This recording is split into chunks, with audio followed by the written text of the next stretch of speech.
this meeting of the Southampton Town Board on this 11th day of August 2020. Please rise if you're able and join me in the pledge of allegiance. I pledge allegiance to the flag of the United States of America and to the republic for which it stands, one nation, under God, indivisible, with liberty and justice for all. If you could remain standing, let's join together for a brief moment of silence as we keep in our thoughts and prayers all the men and women who bravely defend our freedoms at home and around the world each day. I also ask you to keep in your prayers the memory of Hank Beck from West Hampton, who passed away recently. And in a moment after we sit, I'm going to offer a certificate of appreciation, which will go to his family. But let's pause. John has an excused absence today, but I had asked John to prepare some words about Hank. But I'll read from the proclamation in a moment. But let's join together, keeping our men and women of our military in our thoughts and prayers and Hank's memory. Thank you.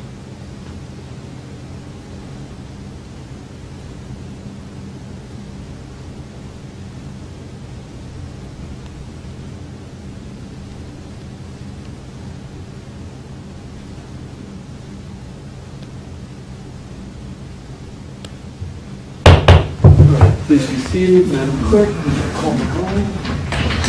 Supervisor Schneiderman. Present. Councilman Molstad. Here. Councilman Martell. Present. Councilman Schiavone. Present. So we do have a quorum. So as I mentioned, I just want to read this briefly. This is a certificate of appreciation presented in the memory of Herman Hank Beck. In special recognition of the dedication his life exemplified, the town of Southampton offers its many thanks for his substantial efforts on behalf of the community. A steadfast volunteer, consistently giving of his time to benefit others, Hank's generosity and commitment over the years have made the East End a better place to live, work, and visit. Affectionately known by many, Hank's enthusiasm and generative spirit enriched the greater West Hampton area and the region as a whole. He is especially known for serving as chairman of the Friends of the 106 Rescue Wing and founder of the Gabreski Rescue Initiative Partnership, where he helped spearhead the successful fight to keep the Air National Guard unit at home on the South Fork. He was also chairman of the Hampton's Visitors Council, co-chair of the CAC West, a member of the Town Solid Waste Advisory Committee, the Spion Solvent Plume Working Group, and the Rotary Club of West Hampton. Through these contributions and countless unnamed others, Hank connected with residents and representatives on a personal level and earned their trust and respect with his compassionate tone, confident air, and kind words. For all this and more, and in fitting remembrance, we are proud to present this certificate of appreciation and offer our sincerest condolences and deepest sympathies to his family, friends, and neighbors. May they find solace in one another and comfort in the many memories he left behind. And this certificate is signed by all 5 of the town board members. And I will deliver it to his widow, his wife, Janet, as soon as I'm able. So thank you for that. All right. Very nice.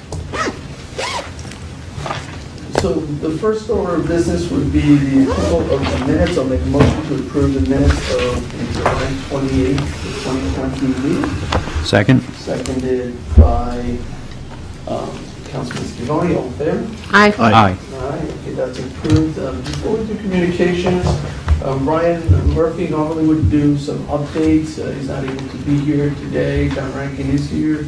So in terms of COVID, nothing particularly new with COVID. Schools are allowed to reopen. That's a big deal. Most of the school districts in Southampton have submitted reopening plans, not all. I think the others are probably working on it. The numbers continue to be low.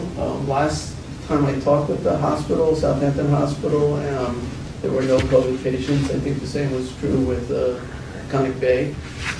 Hopefully that is still the case. The number of people being tested, those who were testing positive, was very low. I think around less than 1%, maybe 0.5, 0.6, which is a really good number. Suffolk County Last I checked, there was about 33 individuals hospitalized in Suffolk County with COVID. So we've come a long way. Can't let our guard down, but we have come a long way, and that's good. The numbers continue to stay low while other areas of the country rise, and presents a number of challenges. So a little bit on the storm. I think Ryan may have sent me a text this morning. There was still 70 or so customers out of power, 76 customers.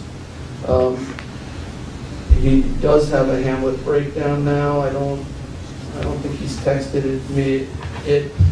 So we have 76 people still without power, which is really somewhat surprising because this storm was now a week ago.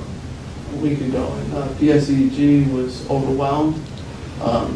Gradually, things have been coming on.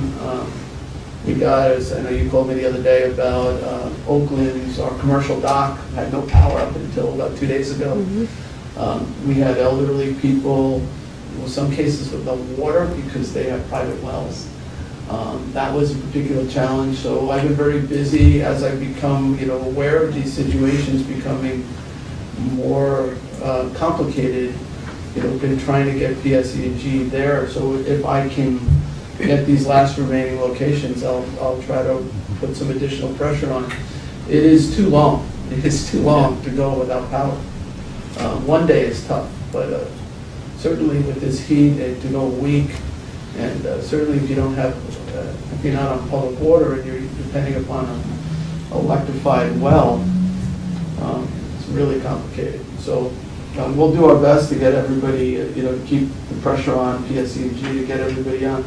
I signed the order the other day allowing the, brush to come into our facilities, residential brush, without charge. That expired Sunday afternoon. The highway department, they're sort of going around town and picking up stuff in the roadside. And I think we're working on doing something in the certain critical areas. I think that may be in front of us today to allow highway to hire a private contractor to help. I think it's mostly in the Remsenburg area where they've been somewhat overwhelmed. So that should help. John, do you have anything else storm-related or COVID-related that you wanted to report? No, sir. Okay. All right, thank you. A couple of comments. This does seem to be an active storm season. I'll not put on that one. And I know that PSE&G has made a concerted effort to clear trees from wires, and we still had this amount of damage, so Yes. probably more to come. I'll do that again. Yeah, hopefully not. Hopefully not. Certainly will challenge it. When you think about what they did, the storm resilience that they did, supposed to be for the whole island, they just finished that. Yeah. Island-wide, Yeah. north and south. shore. Poles, wire hardening. Yeah. Yep. Okay, Okay. so let's move on then to communications. Clerk, please, communications. The following communications have been received in my office of the town clerk. We have received public notices from the town of Riverhead, public hearing notices, town of Southold, public hearing notice, village of Sagaponic zoning board of appeals, adjoining neighbor notification, village of Southampton board of architectural review and historic preservation for an adjoining neighbor notification, First Neck Lane, Southampton Village, Village of West Hampton Beach, their 10th emergency order dated July 24th, 2020. New York State liquor license, 30-day advance notice to local municipality applications. Ocean Drive, Bridgehampton, Ocean Road, Bridgehampton, and an entity on Montauk Highway and Watermill. Financial disclosure statement filings were received from the listed individuals, and letters, emails, and land use applications regarding the following: Franca's support of Star Facility Project, Zoning Board of Appeals for a location at Flying Point Road in Watermill. Reports were filed from the town assessor, the 2020-2021 CPF eligible parcel list, and from the town comptroller, the July 2020 monthly financial report. And that concludes the communications for this meeting's agenda. All right, excellent. Thank you, Sandy. All right, so let's go to public hearings. We have 5 hearings scheduled for today. Sandy, will you read the first notice? Public hearing number 1 on the acquisition of lands of Bauer and Forest Park LLC, Sagaponic, and amend the CPF management and stewardship plan to include the property. All right, Lisa Conklin, the program manager, is here. Good afternoon, Mr. Supervisor, members of the board, Madam Clerk. The first public hearing today involves lands in the village of Sagaponic. It's the aerial that's the furthest from you, and I'll point out the properties. 4 contiguous lots right there. Close to, across the street actually, from Poxabog Pond. The properties are owned by Jerry Bauer and Forest Park LLC. They're checkerboarded. Their Suffolk County tax map numbers 90813-1, 2, 3, and 4. The total area of the property is 8.31 acres. These are fully subdivided, buildable lots. And the properties are included in our CPF project plan in the farmland target area.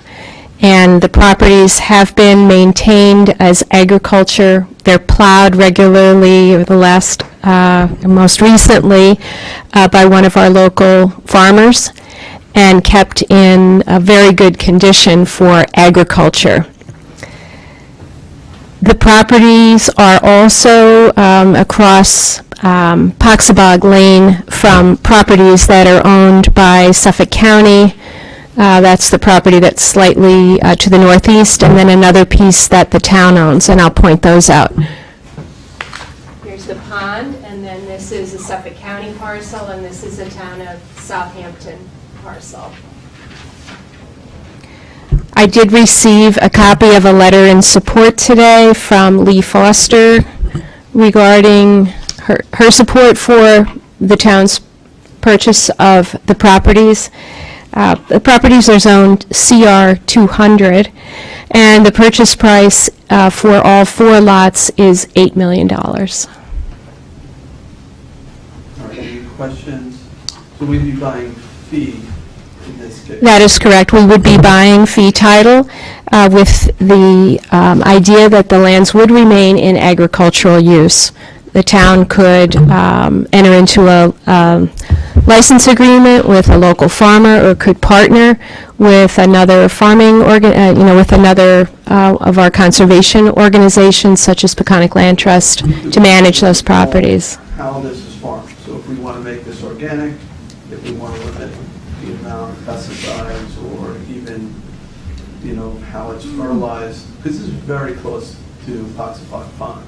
Right across the road there. Right into the pond. So this might be a case where we work either with like a Peconic Land Trust to help identify a farmer to farm it, maybe multiple farmers. This could be something that is broken up into different plots, giving people a chance to get started in farming and agriculture.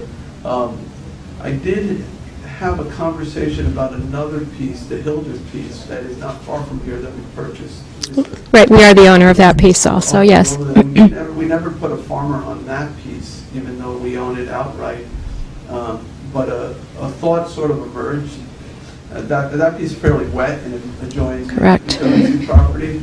The front piece isn't wet, but maybe we could put a farm stand at that location associated with this farm, so that the people who farm this land could sell their organic vegetables or whatever at the farm stand that's right on Montauk Highway. Mm-hmm. The other one is a great, it's not far from Kmart, it's just down the street. Right. A little bit. It's a highly visible spot on the main highway, and could be perfect for a farm stand. If we can somehow do that, allow a farm stand associated with other CPF property that we own. Right. I think, as you point out, there are a lot of very good options for using this property in conjunction with some of our other properties. and it's a very good opportunity to acquire some of the remaining farmland when these lots are ready for residential development. And I know that they've been in high demand to buy either two of them at a time or buy all of them and build some fairly significant-sized homes on them. Doing an installment purchasing? On this particular transaction, we will be paying, if it's approved, we would pay half of the price this year and then the next, early next year. So it would be split over 2 years, split over, Separate lots? yes. Okay. What's the road that's on? It's on Poxabog Lane, which is the lane that fronts closest to the pond, and then Sag Road. Right. Yep, Sag Across Road from being Wolford. here. And then this is Poxabog Lane, Recabella Lake. So, yeah, so maybe that hotspot is pretty rural street, probably not a good hotspot for a farm stand. We'd have to work, I think, with maybe the county committee or something. Typically, the farm stand has to be on the parcel that is farmed. It has to contain like 80% of produce from that farm. So, but maybe there's a way we can do that where, you know, people who don't have farms in good locations, because there's lots of them, Right. you know, maybe we could get some kind of dispensation where you can have a farm stand on more of a main highway that is people who farm local to that farm stand could sell. Would that be interesting? Could certainly explore that with the County Farmland Committee. Yeah, exactly. A farmer did get a permit on a small triangular piece of land in Bridgehampton that was accessory to non-contiguous farmland. So there is precedent. Yeah, yeah, It's sort of, and it's an advantage to the farmer because they're on the street, there's more traffic. sure. But it's also an advantage to the neighbor that you're not bringing a commercial use into, you know, a neighborhood. Yeah, I think it's a good idea. It's worth exploring, right? Definitely, absolutely. Yeah. And I think both the purchase and the creation of another farm stand is great for our Yep. food safety. We had such problems during the pandemic. Any place that we can have more farm produce, stuff like that grown locally and sold locally, I think is a great idea. Sure, absolutely. Yeah. Yeah, the Fosters, the Pikes are right there, you know. All right, any other questions for Lisa on this possible acquisition? All right, Lisa, anyone from the public who wishes to be heard? Okay, seeing none, we've been holding these open, the written record open for 2 weeks, even though now we're meeting in person, and there's still seats available here. And some people may still feel like it's hard to come in or feel discouraged, so I'd like to close the regular hearing, but leave the written record open for 2 weeks, and then it'll be eligible for a vote. All right, board? Do I have a second? Sure, I'll second that. Okay, did you want to say something? I did. You know, perhaps we should start stating publicly that we're going to end that, holding it open for 2 weeks, perhaps at the end of the month or at the end of September. In other words, so people know when we're going to Yeah, I'm not at least ready- aim for it. Not ready to make that judgment. We don't have enough information. So I am moving though to have the work sessions Right. in public now and not over Zoom to give a little bit more accessibility. It also gives us the ability to broadcast live. But in terms of voting on the same day, I'm not sure when that will be. Okay. We just have to follow the data. I have, just so you know, prepared resolutions to approve the 4 acquisitions for today, but I've also explained, hopefully I've explained to everybody that's interested, the owners or their attorneys, that the practice has been during COVID, because of wanting to make sure you hear from everybody, that typically those approving resolutions are held over for 2 weeks, and you're taking public comment after the hearing is closed. It adds a little more time, unfortunately, to the process, because I know some people are anxious to close. Well, some people worry something's gone wrong, and I say, no, it's just the process that we're following right now, Sure. because you want to make sure that you can hear from everybody if they're not comfortable coming to the meeting in person. Yeah, most of these are not controversial, every once in a while. Every once in a while. Once in a while. All right, thank you, Lisa. All right, so there's a motion and a second, all in favor? Aye. Aye. Okay, so that The hearing is closed, but the written record is open for 2 weeks. All right, Sandy, can you read the next one? Public hearing number 2 on the acquisition of interest in lands of Peconic Land Trust as contract vendee Eastport and amend the CPF management and stewardship plan to include property. All right, again, Lisa Combrink, our CPF program manager, will introduce this. Thank you. This property is located at 37 North Bay Avenue in Eastport. I'm going to step over and just show you on the aerial so you'll get a good sense of where it's located. It's the first map, and the property is outlined in yellow. If you can see it, it's a rectangular shape right here. We have the right sign together. So, Lisa, can you point out one more time? Sure. It's right here. That's the piece? Yes, that's the piece. Yep. We have an enhanced easement on this piece, right? What's the big piece? That's not part of it? This is privately owned right now, but we will, I believe, be getting some further information on that from Melanie Cirillo from Peconic Land Trust, who's here today. In support. As I said, the property is located on North Bay Avenue in Eastport at Suffolk County, tax map number 900-348-227. It's 45,414 square feet, or just a little over an acre. It's zoned R20. And as the public notice mentioned, Peconic Land Trust is what we call the contract vendee. Peconic Land Trust would be purchasing the underlying interest in the property. They would become the owner, and the town would purchase a conservation easement or a development rights easement to restrict the uses of the property to agricultural and agricultural-related uses. As I mentioned also, the property to the south is owned by the Peconic Land Trust, and the town purchased an enhanced development rights easement on that property. There are extensive farming fields all around this area, and I believe part of the thinking behind this acquisition, besides for the town preserving the agricultural rights, is really to help provide access to some other pieces that are landlocked, that being the very large piece that's adjacent to this. The purchase price for this property, for the development rights, is $172,000. Is that an enhanced or a regular? It's a regular It's regular. easement, and So the only enhanced piece is that one long rectangle, yes, and that's, I'll show that just to clarify. The green one? It's the green one right here. This one. right, so the other piece we own is not enhanced either, right? To the left, We don't know that. across the private farm, This is Peconic Land Trust owns. they own that? Yeah. Okay. Yeah. And we own these two pieces over in this area.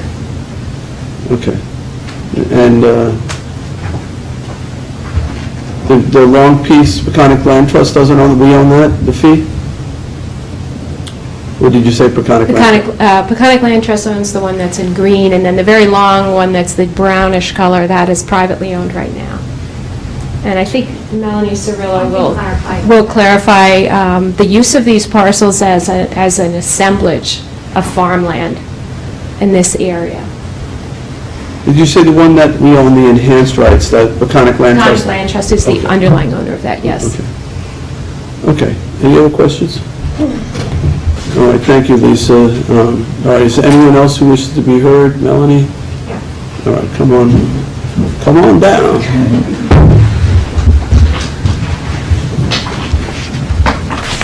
The place is right. Come on down. I think so. Good afternoon, I'm Melanie Cirillo from Peconic Land Trust. Good afternoon, Supervisor and members of the town board. We're here in support of the town's purchase of development rights on this property. I guess I can take this off up here. We've been involved in the Eastport farmland area as part of a long-term farmland preservation strategy to help keep a contiguous block of farmland intact. So we worked closely with the town about 5 years ago to acquire the two green parcels that straddle that long brown rectangular piece. And we purchased the underlying fee, and the town did purchase the enhanced rights on both the east and the west side. Oh, okay. Okay, so this is an effort to provide farmland that's more affordable for food production purposes.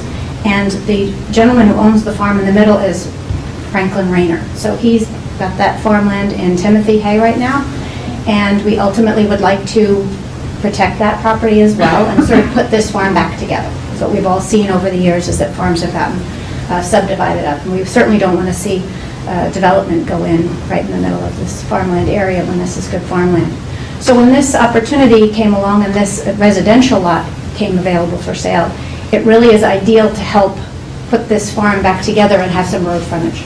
So our vision is that if we could work with the town and purchase this residential lot, and the development right is purchased, this would cost a farmer about $25,000, $30,000 and ultimately connect it to that middle farmland piece. So we're willing to play this role of facilitating, holding on to it until the time is right that we're able to protect the larger piece of farmland, and then we'd be able to have about 4 different farm parcels available to a few different farmers.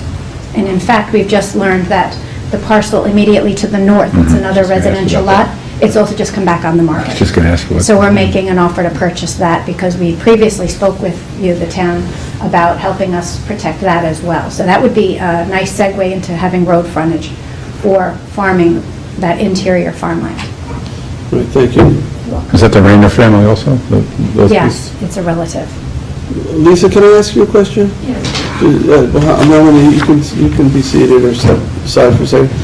This issue Melanie raised about road access to the future, maybe 4 farm parcels running through this piece that we'd be buying the development rights to.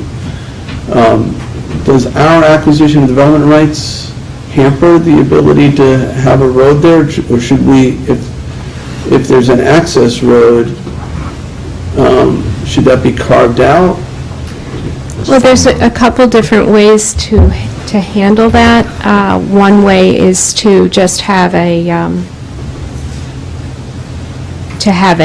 access agreement, an easement, basically, for a driveway. Not a road, but a driveway that would go from the road into the interior parcel. Would that affect the value? Not necessarily, because farm roads typically are just considered part of the property. It's not, wouldn't necessarily be paved. And I just want to make sure, because sometimes, we buy these lands and then later find out that the property next door can't get public water because you can't put the pipe underneath the CPF land, and things like that. So if the plan is to have these 4 lots all taking access through this critical piece, I want to make sure that we're not acquiring rights that will prohibit that from happening. Understood, and certainly I will discuss that further with the attorney for the land trust. Typically, and as you said, what we have found out sometimes after the fact is that if there's a driveway easement, just to get from, say, a flag lot or a smaller piece into an interior piece, that doesn't always provide for utilities to be able to be installed under that, and CPF is not allowed to provide an easement after the fact. So that's something we'll look at to make sure that, to look at the value first of all, but secondly, to make sure that the easement covers what it needs to, if utilities. Yeah, just make sure the language, if we're just going to be one farm, all of it was going to be farmed by one farmer, then it becomes one giant farm that happens to have road frontage, and certainly somebody can, bring a tractor in there or whatever, bring a vehicle in there. But if, that large parcel seems to be relatively landlocked. Can I just clarify something? Yeah. On the map at the south end, I don't know if I need to approach the podium, but can I show you on the Yes, map? Yeah, please. sure. Yeah. I can approach the map here. Properties that we own, we have a right-of-way across, we have a right-of-way here allowing us access across this property to gain access there. So it's a bit cumbersome in trying to resell this to a farmer. So we have this in clover right now, and honeybee farmers are using these two properties. This is planted in Timothy Hay. This has road access here, and Franklin Rayner owns this property here that fronts on Montauk Highway. I'm not seeing it clear enough with the That's okay. writing. But anyhow, the farmhouse Franklin Rayner lives in does front right on Montauk Highway, and this is a public road that would allow access here. So this is conceivably, really, this can stay public access so your there. comment before would be just like an additional access, An not the additional sole access, if this, as they're two separate tax parcels, suppose that this could be purchased by a farmer with one of these. You could have a farm stand and simple dirt driveway going into access your farm. Or they could own all of this. So it's providing better access than exists right now, which is a right-of-way allowing us to get over to here. Melanie, what's the road there you pointed to? This is Bay Avenue, Okay, and this is Montauk Highway, right about here.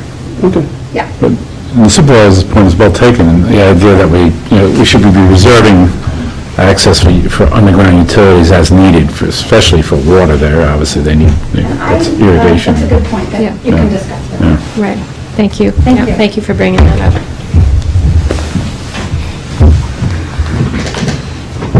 Okay. Anyone else who wishes to be heard? Okay, I'm going to make the same motion as I did before, to close the spoken record, but we'll leave the written record open for 2 weeks. So can I get a second? Second? Seconded by Councilman Scavone. All in favor? Aye. Aye. Aye. All right. So that's closed, but the written record is open for 2 weeks. All right, Madam Clerk, will you read the third public hearing notice? Public hearing number 3 on the acquisition of lands of Tusa North Sea and amend the CPF Management Stewardship Plan. All right, once again, Lisa Combrink, our CPF Program Manager, will introduce this. Thank you. This property is located at 195 Edge of Woods Road in North Sea. I'll point it out to you on the aerial, which is the second map. Property is right here. Right here.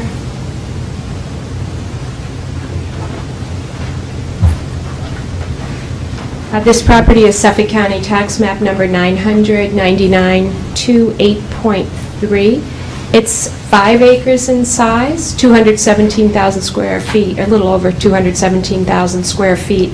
It's included in our CPF project plan in the Great Hill target area. Property is zoned CR 200. And one of the nice aspects of this property is it would add to the assemblage of properties that we have to the north, which are about 53 acres. And then across the street, we have a development rights easement of about on 37 acres. So this is one of the strategies that we've been pursuing over many years, as you know. So all the areas you see in green on that map are preserved either with a development rights easement or fee title. And the green areas that are close to this property, we all own the underlying land. This is also in the Aquifer Protection Overlay District and the South Fork SGPA Critical Environmental Area. There is a power line right-of-way in the very southern part of this property. We do recognize there's some ATV use. Our new code enforcement officer is working very hard to increase our patrols in areas like this, and he's already chased away a few kids. So we're hoping that in areas like this where ATV use is prevalent, that continued enforcement will really be a help. Are there trails on the property outside the power line easement? Probably. You mean trails? ATV trails? I'm not sure. I would expect There might be there hiking trails in that. Probably are. Hiking trails. And biking trails, that property, there's an extensive trail system up in there. Yeah, there aren't official trails on this property, but on the adjacent properties, there's trails from the Barrel Hill Trail system. This property is being sold pursuant to a court-ordered sale. The owners are in a dispute. So, although this property is owned by TUSA, Actually, the contract of sale is with the court-appointed referee, Christine Groby of Rowe. Is there Purchase some- price is $850,000. Part of the property is on the other side of the power line easement, is that right? Yeah, But it is, there's access off of Edgewoods, yes, it's, so it's clearly developable. yeah, it's worth one development right. Yeah. So you could still get in and develop this area up here. We own this piece also, so it would complete that, that assemblage along Edgewoods Road. Okay, any other questions for Lisa? All right, thank you. Is there anyone else who wishes to be heard? All right, I will make the same motion to close the spoken record and leave the written record open for 2 weeks. Second? Seconded by Councilman Lofstad. All in favor? Aye. Aye. Okay. Madam Clerk, the fourth hearing notice? Public hearing number 4 on the acquisition of lands of White's East Clog and amend the CPF management and stewardship plan to include the property. All right, Lisa, one more time. Yep, this is my last go-around here. So this property is at 26 Dune Road in the East Quad. It's on the third map. It is this very long, kind of skinny piece. Most of it is wetlands, right along Dune Road. And all the green that you see is all either town-owned or preserved property. And these are the last 2 pieces. And we have also an offer outstanding on the piece next to it. And these 2 have been pending for a while. And one of the family members on this property passed away, so now we're dealing with a different owner, one of the relatives. And the attorney contacted me and wanted to revive the offer, which was made some time ago. The purchase price for this is $130,000, and it's 1.8 acres in the R80 zone. This is also included in our project plan in the Shinnecock Bay Target Preservation Area. Good majority of the property, as I mentioned, is tidal wetlands on Shinnecock Bay. Is it developable? On some, what did you say the purchase price was? $130,000. So it's probably not I think it developable. would be, it's, But it has some transferable rights. it has one TDR, one credit that could be transferred from it. But I guess it has some value because Is it we common? added to a neighboring property. Yeah, is it commonly owned with the adjacent piece? No, it's not. They're in separate ownership. Definitely would have some value to the adjacent, yeah. Yeah, it would have a value to adjacent properties. Yeah. Is that Hot Dog Beach? Is that Hot Dog Beach right there? All right, any other questions for Lisa on this? No, just another piece in an incredible nature preserve over here. Yeah. We're very Pristine, fortunate beautiful. to still be able to acquire this piece Mm-hmm. after quite a bit of time going by. Circumstances have changed, but Yeah, I was just trying to figure out how value gets established on a property like this, but it sounds like it's justifiable. Anybody else who wishes to be heard on this? All right, same motion to close the spoken record and leave the written record open, seconded by Councilman Martell. All in favor? Aye. Aye. thank you very much. All right, thank you, Thanks, Lisa. Lisa. All right, so we'll move to the 5th public hearing notice. Madam Clerk? Public hearing number 5, consider the lease of the property located at 112 Old Riverhead Road, West Hampton Beach, for the purposes of a community center. All right, Kara Back from the Town Attorney's Office will introduce this. Good afternoon, Mr. Supervisor, Town Board. This is the first of 2 public hearings to consider the acquisition of the property located at 112 Old Riverhead Road in West Hampton Beach for the purposes of a community center for the town. Specifically, this public hearing is to consider the leasing of the property. There will be an additional public hearing to purchase the property on August 25th. I'll just review some of the terms of the lease with the board. The initial term is for 10 years. There are 2 options to extend the lease for 10 years each, so it'll be a total of 30 years. The rent is, annual rent is $200,000, to be paid monthly.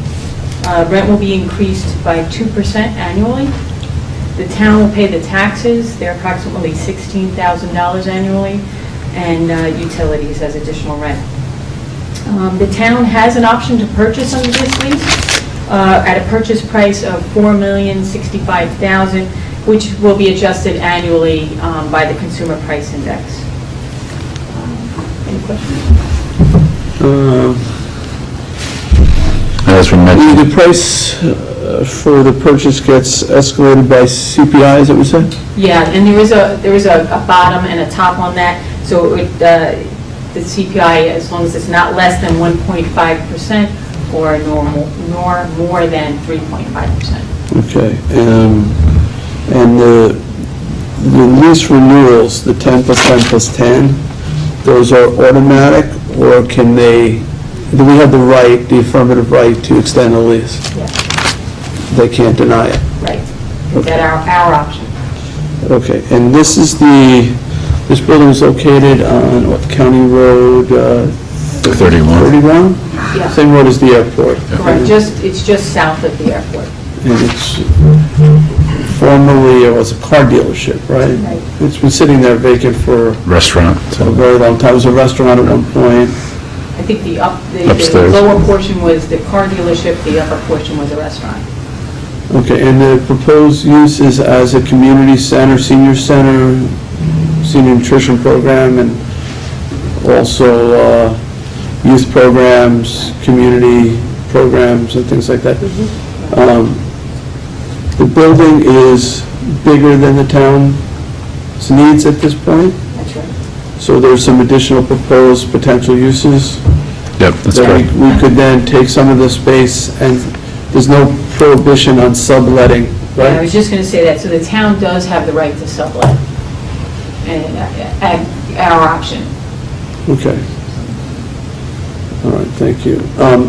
And the option to purchase contained in this lease can be exercised at any time? Correct. And what are we paying for the option? We haven't negotiated that yet, so we still have to negotiate that final term. Okay. All right. We'll let everybody who wants to be heard on this be heard, but I'm going to recommend that we adjourn this until the date of the other hearing that would allow the straight-out purchase of it, so that we have both options in front of us simultaneously. So today won't be the end of this conversation. We'll sort of put it off till the 25th, I think is the date? Yes, that's correct. Okay. Any other questions for Carol while she's up there? All right.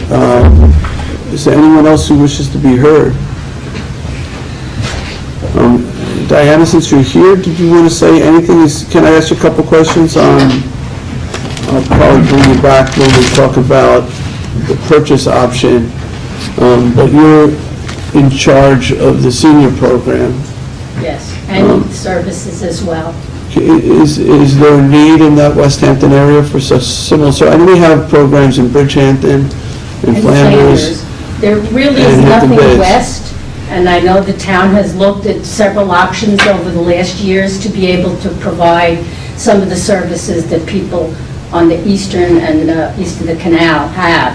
So we would be able to provide senior services, as we do now at Hampton Bays, which would be luncheons and some programs, we have chair yoga and card playing and different things, socialization for the seniors.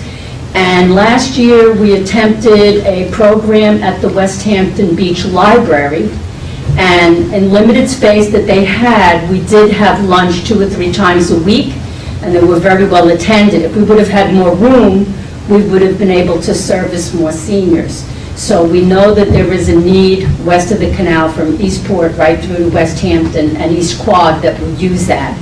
And that's about 12,000 people, about 10, percentage of the town's population that would have that more available to them, to their homes. And the same thing with youth services. So I know that youth works with West Hampton Beach High School, and we could really use the space. Good. In a location, is it on a public bus route? I'm not sure if a bus runs down County Road 31, but that's something we could... I think it does, but in terms of our senior transportation, it would be easy to access, right? Oh, yeah, for our senior, our transportation program works beautifully. We could always use more drivers, and we'll probably have to get one more to enhance and be able to bring everybody from all the different areas to all the different centers. But yes, they would be able to be picked up, driven to the center, and taken back home.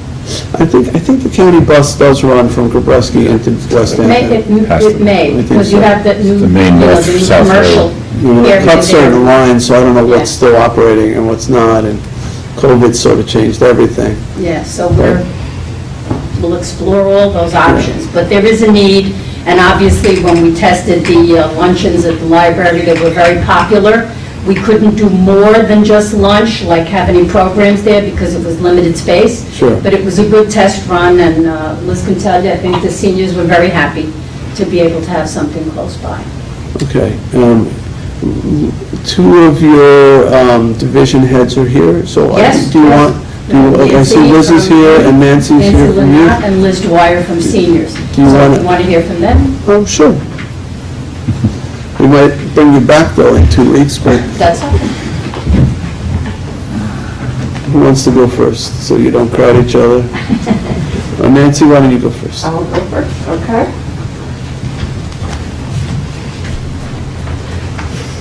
Good afternoon.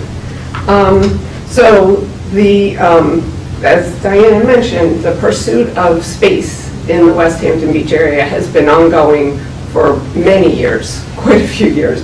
And so this would definitely bring that search to a culmination in really a facility that I think accommodates youth and senior services very well. We would look to set up, and Liz can talk more about this, a situation that's similar to what we have in Flanders, where the spaces are connected. Seniors use all the spaces in the mornings, and youth use them in the late afternoon and early evenings. So it really allows for a much wider variety of programming. We're both, of course, focused on socialization. We're focused on engaging kids specifically in activities that enhance their social emotional skills and their life skills. We also, employment skills, which we have heard from some folks in West Hampton would love to see some job readiness and basic employment skills training for kids in that area. Our mental health support services have been in heavy demand over the last few months.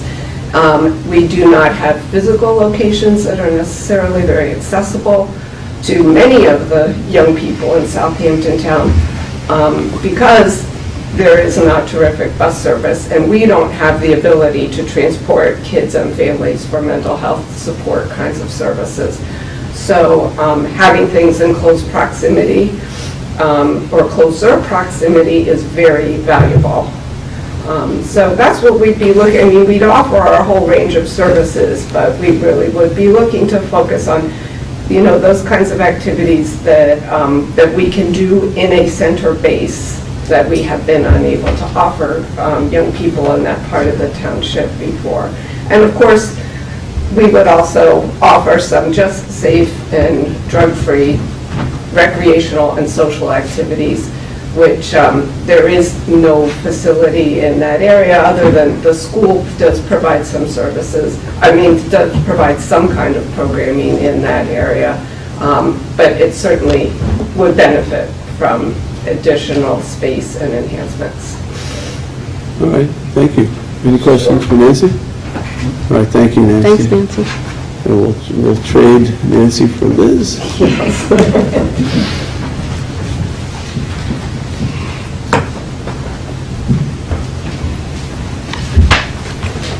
Good afternoon, everybody. So what I wanted to really drill down on a little bit is the need in the West Hampton area for a senior center. I've been with the town since 1995, and that area, the western end of the town of Southampton, has always been included in the catchment area for the Flanders Senior Center. We've always had the ability to have people picked up and brought to Flanders. We, have always included that area in any kind of outreach that we've ever done. And honestly, the western part of town, there are very few people who attend Flanders. I looked back a little bit on our unduplicated count for this year. We have about 15 people from the western end of town, Eastport, Spion, Remsenburg, West Hampton, Quogue, who come to the Flanders Senior Center, who have come to the Flanders Senior Center, and we only have about 7 who actually come regularly. So when Diana was talking about our little pilot program that we did at the West Hampton Free Library, we served lunches on Tuesdays and Wednesdays. And we literally arrived at 11:30, set the table, served lunch, cleaned up, and we're out of there by 12:30. And that was the only window that we had, that the library had available for us to use. And in just those 8 months, we served over 33 people. I don't know the reason why. I'm anecdotally thinking that, maybe there's some sort of psychological barrier of crossing over the Sunrise Highway. I mean, with seniors, when they start to cut back on their driving, they're not too thrilled about the idea of zipping up, County Road 31.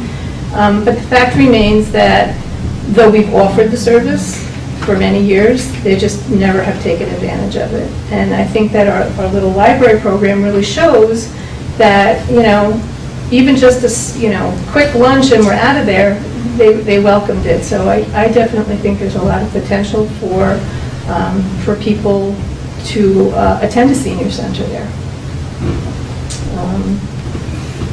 As far as the activities, we would run the same kind of program as we do in Flanders and in Hampton Bays and in Bridgehampton. Socialization is one of our goals. Nutrition, good nutrition is a second goal. So all of our activities are pretty much centered around promoting that.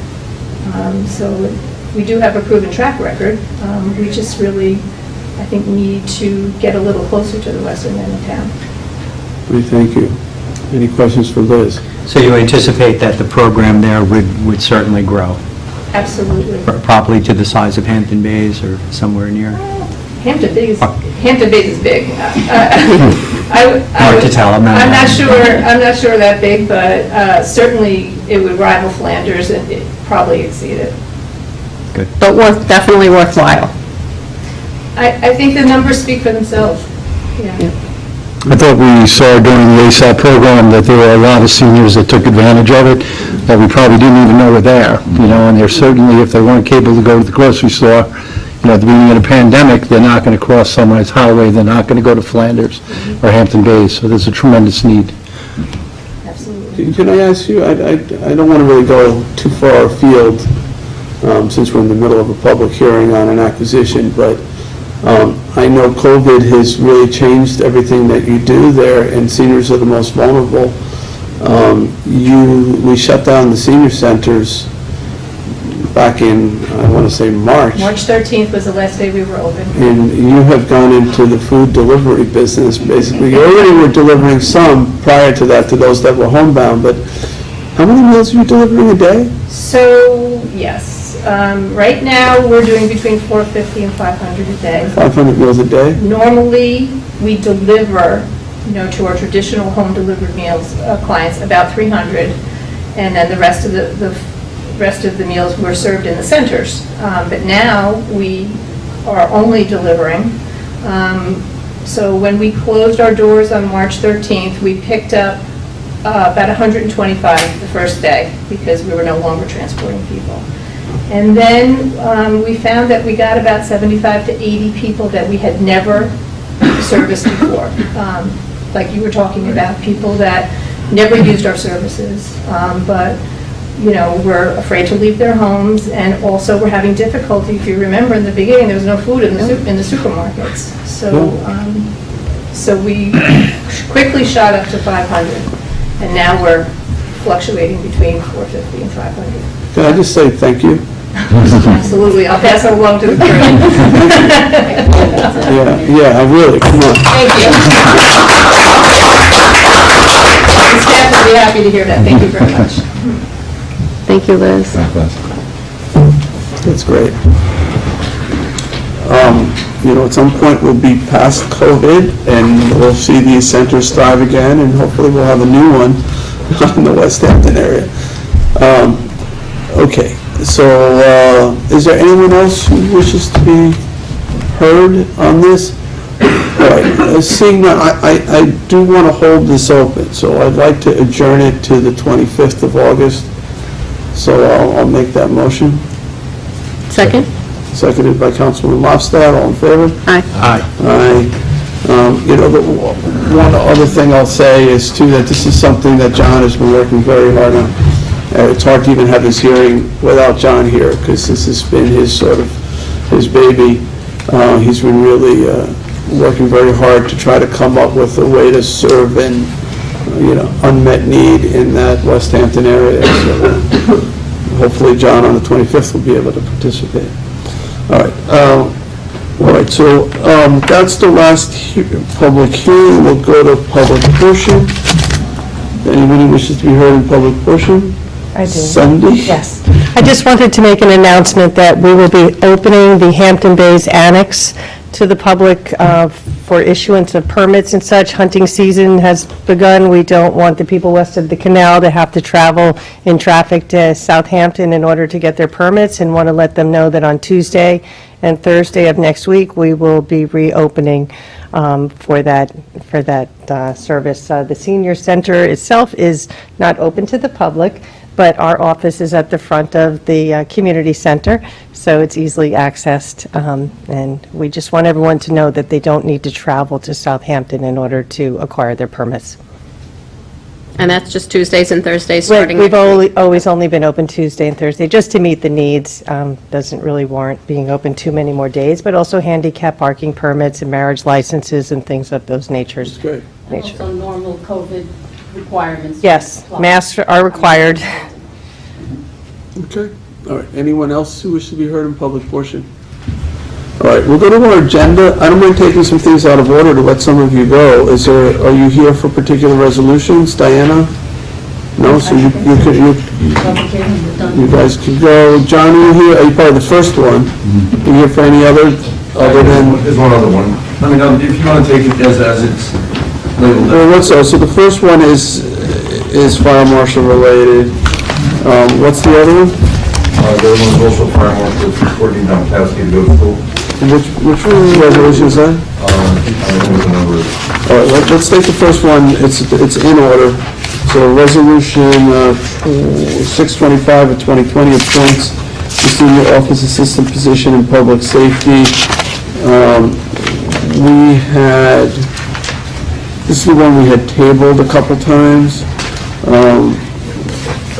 So Tara Farrell is the person that they've recommended for this. It's gone through the proper procedures now in terms of posting, so I believe it's eligible and ready for a vote. Don't look at me, I'm not the personnel department. No, I know, Yeah. I know. But yes, we will be sorry to see her go, but we completely understand her motivations and wish her well. She's a wonderful She's been a employee. great employee for your division, or your department, and she'll be a great Absolutely. employee for their department, so. Sorry, Cindy. We've trained her very well, and she will be an asset to the town, whatever seat she is sitting in. All right, so We thank you very much. I've made a motion. Second. Second by Councilwoman Lofstad. Any discussion? All right, all in favor? Aye. Aye. Aye. The next resolution is on page 41. Okay, It's Tommy John's. it's on Bottom. Bottom 41. 41, so 678. All right, do you want to make a motion to take it out of order, John? Yeah. All right, it's a motion by Councilman Scavone to take 678 out of order. I'll second. All in favor? Aye. Aye. All right. Town Board Resolution 678 of 2020. This is to authorize Courtney Dombrowski to attend the New York State Fire Academy training, quote, Introduction to Fire Investigation, end quote, August 24th through the 28th of 2020. Second? Seconded by Councilman Lofstad. All in favor? Aye. Aye. Approved. All right, John, you're free to go. Thank you. Thank you very much, ladies and gentlemen. Bye, John.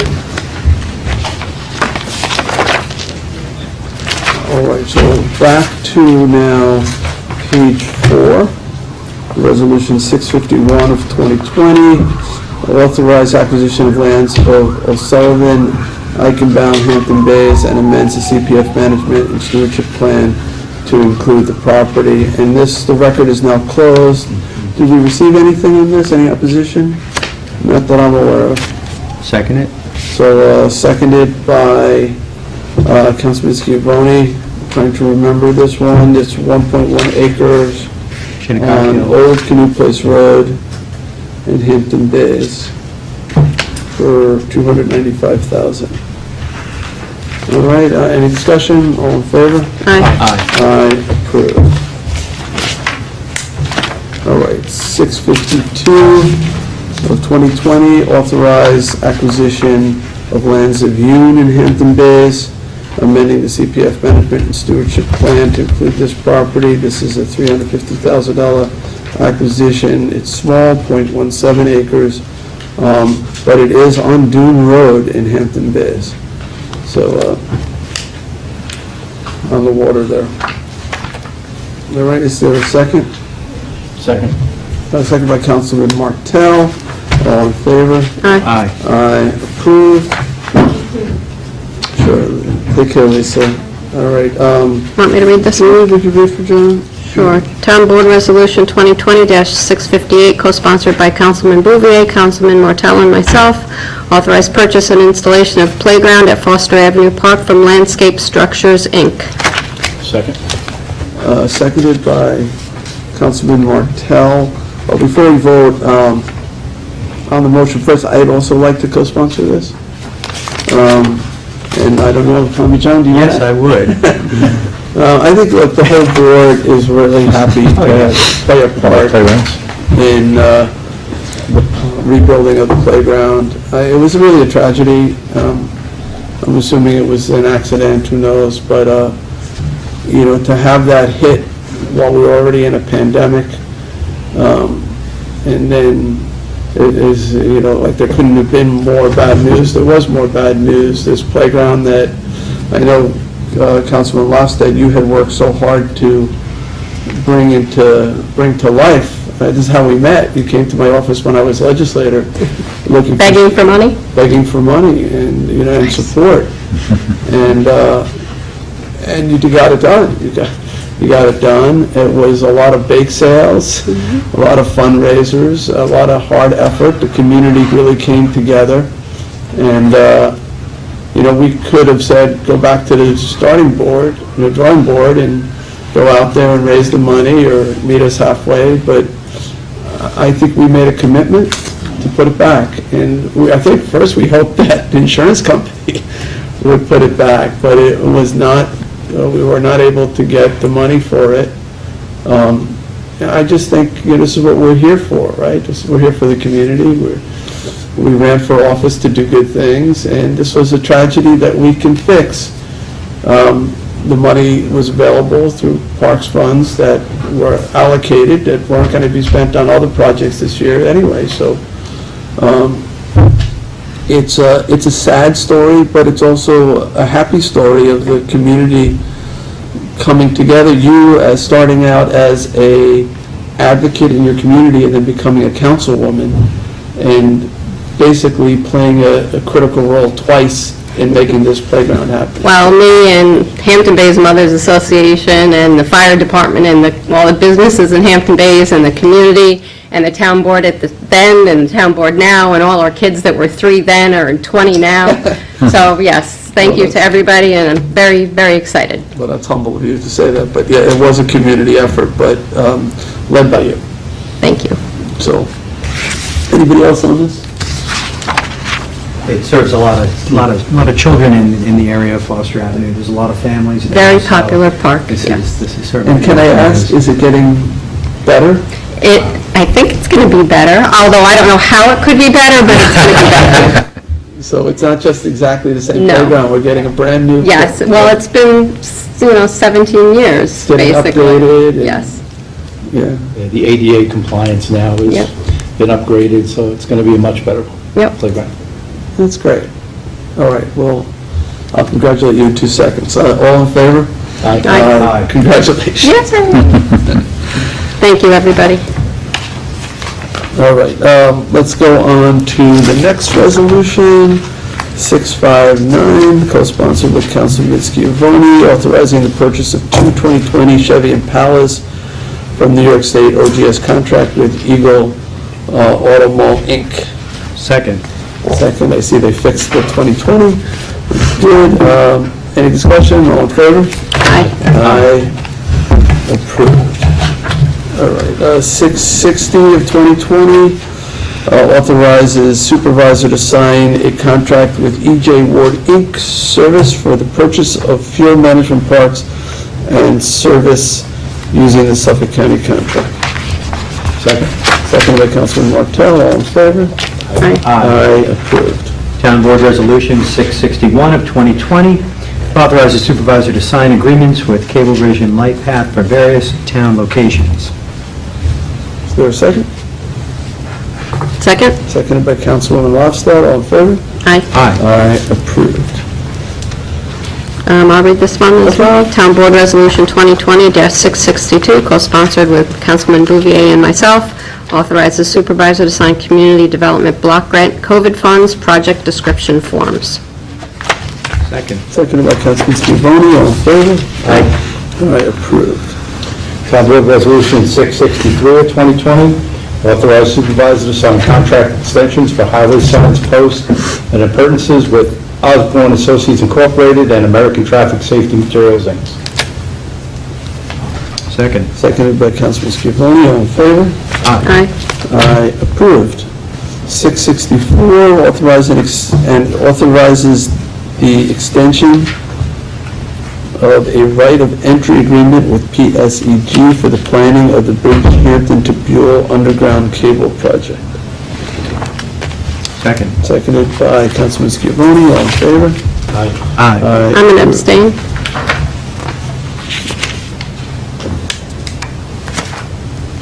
Okay.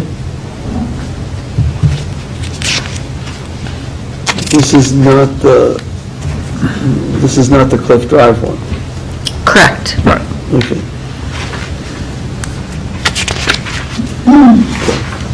All right, it's 665, you want to read for John? We are going to be withdrawing this, Rick. Right. Go ahead. So I'll read it also. Town Board Resolution 665 of 2020, authorize purchase from Dial Concrete Corp. for new sidewalk at Militia Green property using Suffolk County contract. So we are going to table this one, yes. You want to table it? Yes. Okay, so there's a motion to table So what 660 date? To the next meeting. You're seconding? the Yeah, I'll table? second it. Just on the motion, I did go out there, take a look at it. I feel fairly strongly that a traditional concrete sidewalk is not the way to go at that place. I know there's some talk about some sidewalks, some bricks and things like that, so we'll sort it out. But it's a really kind of an interesting corner that we've been assembling in terms of historic preservation. Not just us, but you have Topping Rose House and Nathaniel Rogers' house, and then you have, the other corners there, and behind that one strip where Almonds is this really quaint colonial park, Militia Park. Not a lot back there. It's a little bit, it needs something. Right, there's a little, looks like a dirt trail around this monument that marked where the, I guess, militia had set up, East End Militia. East End Militia. I guess it's like a crushed bluestone it really looks like a dirt path, but there's a little bit of stone material in it. But the thought of it being a regular sidewalk, I think really would change the whole feeling there.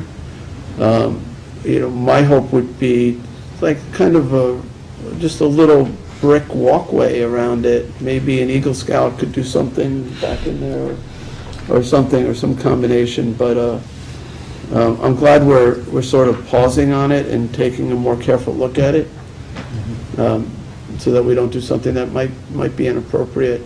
There's a lot of old bricks in and around that area. Some have been pulled up, and we've been like around the statue there, the monument, whatever, not in Militia Park, but the one that's sort of on Main Street. They did stamp concrete around it. It looks pretty good, but I think it used to have brick. And by the parking lot that's across from Pierre's, that sidewalk was all brick, and they tore that up and they did stamped concrete. But other areas have either the old brick or the new brick. And I just think the brick really looks great, the real brick. The fake brick doesn't look terrible. But the old brick really looks terrific, so. We're going to be replacing a strip of red brick in front of the restaurant on Main Street side. They were going to replace that with stamp, but now they've changed it, and they're going to Right, do it with the actual. brick is going to come up, but there's going to be some damaged brick, and, it has to be reset, and the Right. brick that you're talking about is going to be used in that location. Right. So So, I think they're going to pull up the old bricks, and then they're going to put like a concrete pad Yeah. under it, and then the brick. bricks on Right. top, right, so that the roots won't keep, and the weeds don't keep growing through, so yeah. right. So I don't know if we have extra brick for a path. We might have to get something. Yeah, even if we use, I'm sure they have products out there that look pretty good, yeah. I know Christian was talking about stamped concrete, but nothing definitive, of course, and perhaps doing some brickwork around the monument inside the park there. So we'll get some Yeah. ideas. And Okay, yeah. I know I've been kind of following the emails a little bit on it, but I'm glad you're involved with that, so you know my concerns there, and obviously we have to manage ADA issues too, so ADA may determine the width of the walkway, because right now it's very narrow.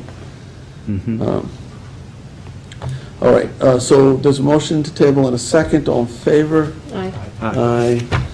All right, so that's tabled. We'll move on to Resolution 666 of 2020, co-sponsored by the whole board, authorizes the purchase of fleet management services from New York State contract with automotive rentals.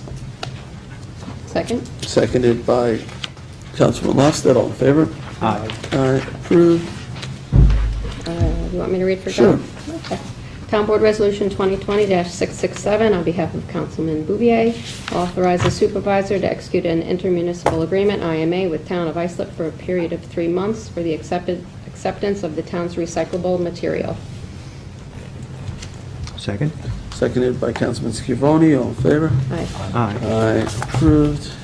Town Board Resolution 668 of 2020, authorize the supervisor to sign an amendment with Fisher Signs and Shirts, LLC, to provide various signs to the town. Second? Seconded by Councilman Lofstad. All in favor? Aye. Aye, approved. 669, authorize the supervisor to execute a contract amendment with Civic Plus Advantage for upgrades and redesign to the town's website. Second. Seconded by Councilman Martell. All in favor? Aye. Aye, approved. Town Board Resolution 2020-670, authorize the supervisor to execute any and all documents pertaining to the 2020-2021 transportation contract with Suffolk County Office for the Aging.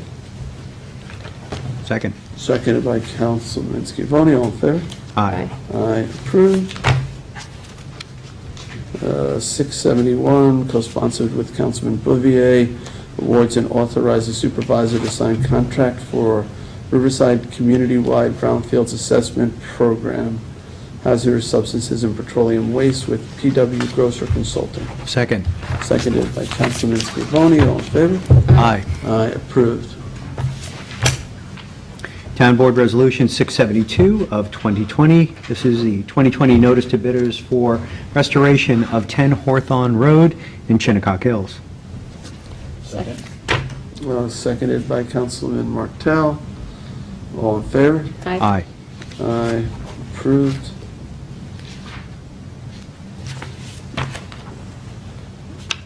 Okay, 673 of 2020 amends the 2020 adopted budget for the highway garage. Second. Seconded by Councilman Martell. All in favor? Aye. Aye. Approved. 674 amends the 2020 adopted budget for long-range planning. Second. Seconded by Councilman Scavone. All in favor? Aye. Aye. Approved. 675, we have a substituting resolution, so rather than try to make all the changes, I just had Attorney's Office draft a brand-new resolution. It's just cleaner. So I'd like to make a motion to substitute ID number 34568 for 675 of 2020. Second. Seconded by Councilman Martell. All in favor? Aye. Aye. Okay, so I'll make a motion to approve 34568, resolution creating and appointing members to the Community Law Enforcement Review Committee. Can I get a second and I'll explain it? Second. Seconded by Councilman Martell. Okay, so this committee, which we're calling clerk, Community Law Enforcement Review Committee, different than this clerk, clerk with a C. So it's sort of a mandate and at the same time a good thing to do. So the governor said if you want state money for public safety, which I don't know how much we get, but I'm sure we get something. If you want that, you have to go through this process of reviewing your policies, policing policies and practices, and it has to be chaired by the supervisor, and a report has to be issued by, I think, April 1st of next year, 2021. We have been for quite some time reviewing our policies. I was going to say that, yeah. In fact, Chief Skrinicki, when we hired him, it's like the first thing he started doing is reviewing all of our policies, including use of force policy, community policing, and has been doing tremendous amount of outreach to minority communities, and we've been doing tremendous amount of hiring of minority individuals, bilingual individuals, and really sort of changing not only the practices, but the look of our police department. But, we can always do more. And so we've tried to establish a committee that would take a careful look at how we do things and maybe advise on some things that we could do different, maybe tell us the things that are, maybe point out some of the things that we're doing well and what's working, and, what technologies or other policy changes might benefit the department. So the way this is set up, I'll be chair. Councilman Scavone, who is the liaison I've assigned to the police, will serve on the committee as well. Chief Skrinicki, of course, will be on this. James Burke, as our town attorney, will serve. Christine Preston, former town board member and now liaison within the town attorney's office to public safety, will serve. Lieutenant James Kiernan, who's right now, I think, is the third highest ranking member of the police department, will serve. He's detective lieutenant. Chairperson of the anti-bias committee, which is Jim Banks. Chairperson of the Hampton-based Citizen Advisory Committee, which is Kevin McDonald. Pastor Keith Indovino from the Blaze Church in Flanders. Minerva Perez, who's the president of OLA. On the clergy side, we have Father Konstantin Lazarakis, who's been very involved in a lot of things that we do with the town. He serves on our ethics board. Father Alex's son-in-law. And then Reverend Tish Williams, who's the Reverend at the Bridgehampton, I guess it's the Baptist Gospel Church there. What's the name of it? First Baptist, thank you. And she's wonderful. I've heard her speak at Martin Luther King breakfasts. I was there when she was first ordained, if that's the right word, or became part of that church as their reverend. We have a member to be determined from Shinnecock Tribal Council. We have Bradley McGill from the Suffolk County DA's office. We have a public defender attorney, which we haven't figured out who that individual will be, but that'll be announced or determined. Lisa Botino will serve. She been very involved in organizing the Black Lives Matter protests, a few of those, and she's also been very active on issues of immigration.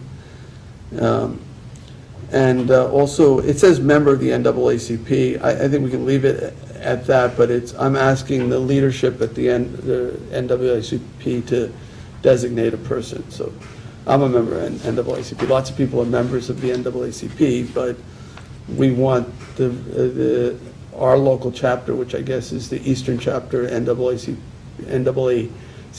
to tell us, or tell me, who they want to be their advocate.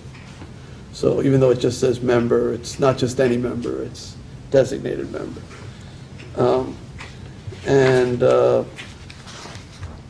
And that's it. Anybody have any questions? They'll meet monthly. There might be some additional meetings of subcommittees.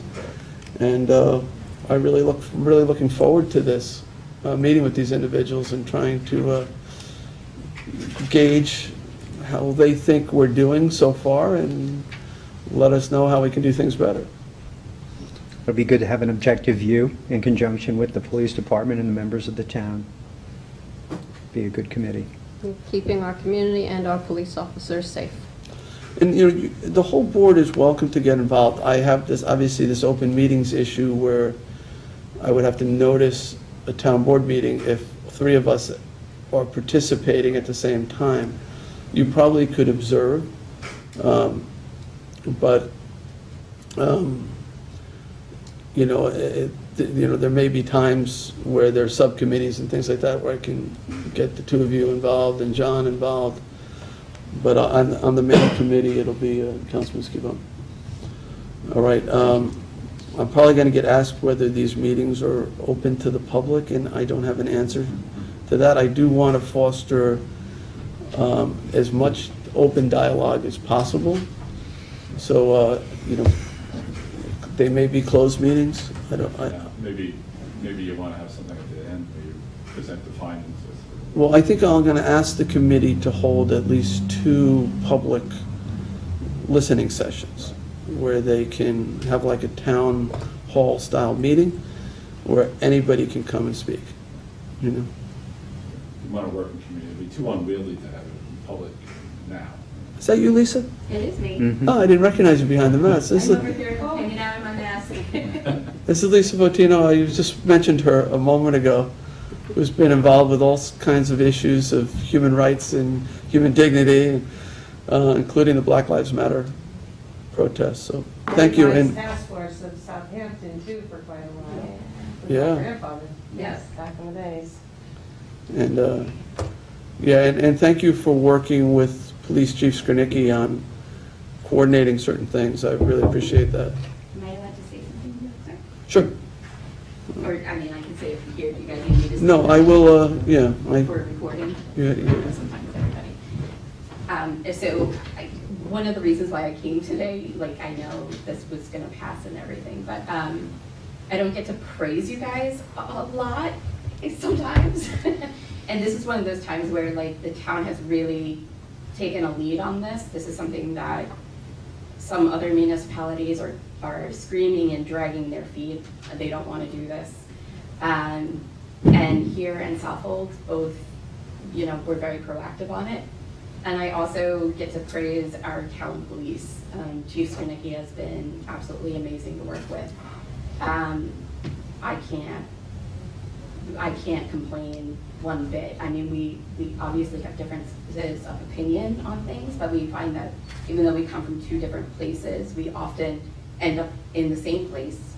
So I know for, not only did the supervisor ask me to be on it, but then Chief Skornicki reached out to me personally to ask me to be on it. And that was a really good feeling. It means that, I think sometimes people think like citizen review of police policy is going to be this like really hot, contentious thing. And I don't foresee it being that. I feel like how this is, been done is going to be a really good thing for our community overall. So kudos to the town board, kudos to Chief Skornicki, and Lieutenant Kiernan also has been amazing, Lieutenant Ralph, and everybody else that's been helping out. So. And you have too. I'm getting good reports from Chief Skornicki about working with you and how cooperative you've been, and willing to discuss things and figure out how to keep everybody safe, and and allow your voices to be heard effectively. So yeah, we've been it's nice where everybody else is like, you guys are laying down in the road, oh my God, and I'm like, we did, but our police department was supporting us. Like, they were there making sure we were all safe. Me and Chief both agree that being able to work together not only keeps protesters or community members safe, but it also keeps the police safe as well, so we've been, I would say that I've been to a lot of jurisdictions in the last couple of months, and by far town of Southampton has been pretty much the gold star example of how I think good relationships should be, how this dialogue should happen. So, yay for Southampton. You know what I really like? I like that what you said, that you may not totally agree with the position where everybody starts, but everybody's respectful enough to work together to make sure that everybody's okay. Yeah. I love that. Yeah, How it should be. Listen, I mean, like, Chief is still a police officer, so like, we're obviously coming at this from different places, but when you actually like sit down and have a conversation, you realize once you like whittle down to the core, we both want the same things. So it's been an interesting process. Lisa, a lot of times when people are pleased with the town, they don't take time out of their day to come and let us know. So thank you for coming and let us. I'm not here complaining for once. It's No, amazing. no, when I brought you up to the podium, I had no idea what you were going to say, so I took a chance. And the loose cannon, you never know. No, it's a big praise, really big praise, and I've seen a couple of you guys even at the protest handing out masks and just checking in, and that's what we want. We want people to feel like this is for our community, and I think we've done that. I think that we have made it, our events, our dialogue have made it so people feel like they have a voice. Great. So. Thank you, Lisa. Thank you. Okay, so did we vote on it? I don't think so. I know we substituted it. Did I have a second? Hold on.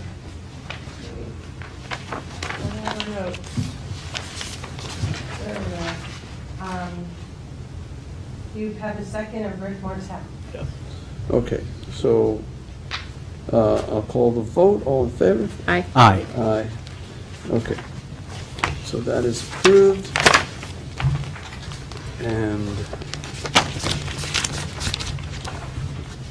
we are up to 676, which is on page 24. It's a notice of adoption repealing Town Code Section 330-248 RTW Residential Plan Development District in its entirety and amending the zoning map to revert two corresponding parcels to their prior zoning classification of highway business in the hamlet of Hampton Bays. I do want to say a thing or two, but I need a second, so is there a second? Second. Seconded by Councilman Martell. So on the motion, I guess the first thing is, I just want to make sure we heard from Suffolk County Planning Commission. I think, Jim, you told me that they said it was a matter of local determination, right? Okay, so that, otherwise, we would need, if they voted against this, we would need a supermajority on it, which would be all of us, though I think we'll have that anyway.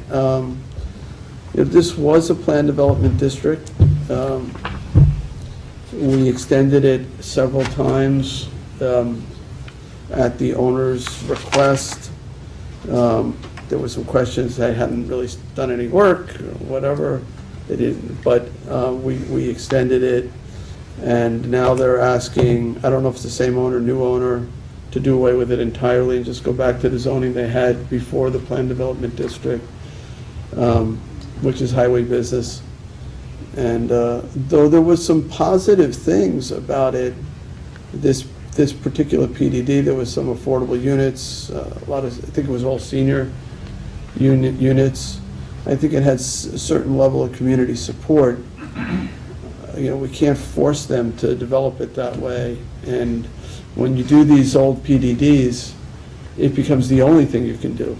There's no other zoning on the property. It's very limited, and if that's not what you want to do, at least with the traditional zoning, you have a use table, and it tells you all the different things. It's not just one thing. You have some choices and some freedom to pick how you want that property developed. So, And that is the surrounding zoning in the area. it is the surrounding zoning. So, I'm fine with reverting it back to the original zoning in this case. There's no going back, though, because there's no more PDD, so that they change their mind. There are some zones that today do things that are similar to this, that may not have existed at this time. So the SC 44 is pretty similar. If they wanted to come in and petition for SC 44 zoning, it would lead to a similar type of development, largely affordable or significantly affordable. So, all right, anybody else on this? No, I'm good. Everybody's good? All right, so I'll call the vote. All in favor? Aye. Aye. Aye. Approved. I'll read for John again. Page Sure. 41. Now, just hold on before you do. Jim, there's no other steps now? We're done with this? Yeah, I believe so, we're done. We had the hearings, we heard from the Suffolk County Planning Commission, so we're done. There was the provision that we had to hold the hearing. It was really kind of double suspended to hold the hearing to revert it back to the prior zone, to eliminate the PDD at this point. Goes back to the prior zone. Okay, and this will delete a lot of pages of the town code. Yeah, exactly. Right? Make room for more. Yeah, make room for more. All right. We have So- a few reasons. All right, so Julie, you want to read for John? Sure. Town Board Resolution 2020-677 on behalf of Councilman Bouvier, accept maintenance bond in connection with the site plan application of Campbell Ranch, Bridgehampton. Do I have a second? Second. Seconded by Councilman Scavone, all in favor? Aye. Aye. Aye, approved. Tell me, John, you're next. We did that Did the one. next one. Oh, did we do that one? We took it out of order, all right, sorry. I didn't mark that page. All right, then 679, co-sponsored with all of you, amends the town holiday schedule. Second? Seconded by Councilwoman Lofstad. Just on the motion, this comes out of our desire to recognize that our workforce has had a challenging time working through the pandemic. Some from home, a lot of them in the offices. We continue to deliver town services largely uninterrupted, and we as a board wanted to find some way to say thank you. It's a limited way, but we recognize the sacrifices that our workforce have made. And this year, well, under the contract, every year our employees have a half a day on New Year's Eve and Christmas Eve. And in this year, both of them fall on the cusps of weekends. And we thought that we maybe convert those two half-days into full days off. So it's equivalent of two half-days or one day off, maybe to reconnect with family, particularly around the holidays, just for mental health reasons and as a way of thanking them. Of course, we can't just do it without actually going to the bargaining unit and getting agreement, and it wasn't hard to convince. Of course, they were extremely appreciative of this and thankful, that the town board was doing something to recognize their contributions. So it does affect the public in the sense that, Town Hall, which normally would have had a half a day that day on New Year's Eve and Christmas Eve, and the transfer stations, some of those things won't be opened at all those days. They'll be closed. So I guess there's a slight inconvenience, but it's our way to say we really appreciate everybody joining together, working hard, and kind of pulling together at a critical time during this pandemic. So, all right, so anyone else on that? No, I just want to say thank you to all our employees. It was difficult for everybody, and like you said, we've, I'm not going to say we made it through to the other side, but we're getting there. It's not over yet, yeah. I know. But, a lot of these employees, deal with the public, like the clerk's office and other office every day. And, there is clearly some increased risk in doing that. Okay, so, did I have the vote yet? No. Okay, all right. All in favor? Aye. Aye. Approved. 680 of 2020, this is related to that, so that the first one just changed the schedule. This ratifies the bargaining unit agreement to allow for this to happen, with CSEA ratifying memorandum of agreement between the town and the CSEA. Second? Second by Councilman Scavone, all in favor? Aye. Aye. Aye, approved. The next one, 681 of 2020, ratifies memorandum of agreement between the town and the PBA. Let me get a second, I'll explain this real quick. Second? Seconded by Councilman Scavone. This does something similar for the police officers. We can't give them those days off, but we can give them the equivalent amount of time, so which is 8 hours. And that's what this does. It gives 8 hours of personal time to be used by April 30th of next year at the discretion or approval of their supervising officer. So if they want to use an hour here or 2 hours, there, they have to just get approval, and then they can use it. They can use it at any time between now and April 30th of next year. The resolution that will follow this is with the SOA, the Superiors Officers Association, that will deal with the police administration. This one deals with the regular police force, who are represented by the Policemen's Benevolent Association. And I have to just say, when, again, we have to ratify the memorandum, which meant that I reached out on behalf of the board to the leadership of both of these organizations, and the response I got was really touching, to be honest. Both of them said, "Thank you, our members will really appreciate this, but you don't have to do this, that we were doing our jobs, and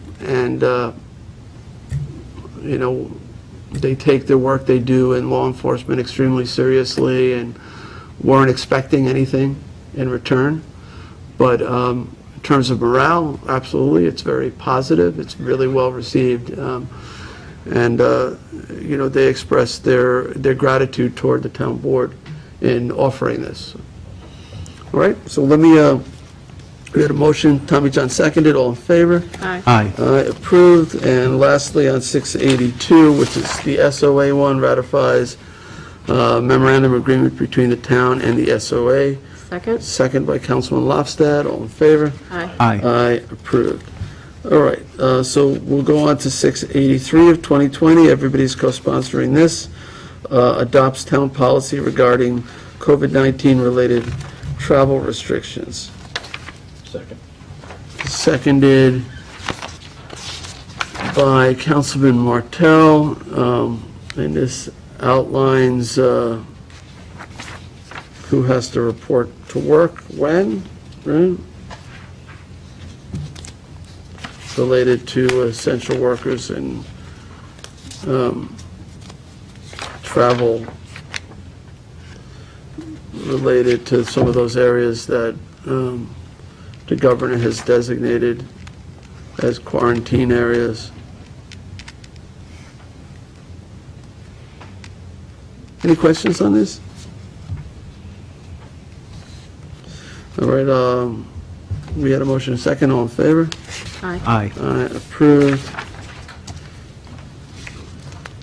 All right, 684, also co-sponsored by everyone of 20, adopts town policy regarding New York State Employee Benefits Quarantine Act, leave and application procedure for emergency responders.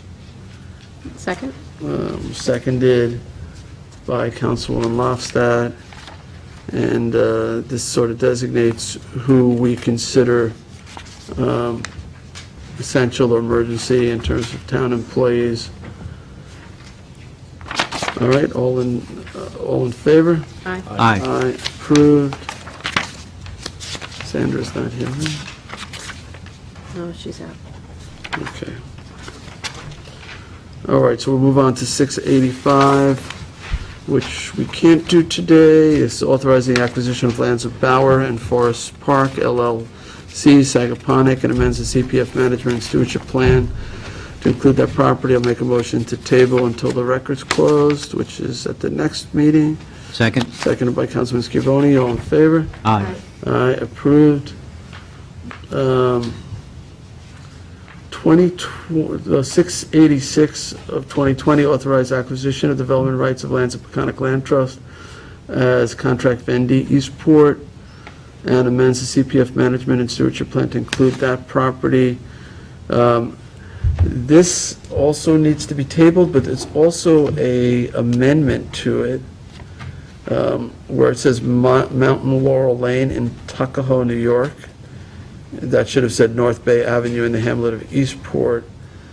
Jim, do I make a motion to amend it first and then motion to table it? Would that be the cleanest? That would, All right, let me do that. Let me make a motion to amend 686 to delete Mountain Laurel Lane in Tuckahoe, which is probably a cut and paste type of error from another resolution.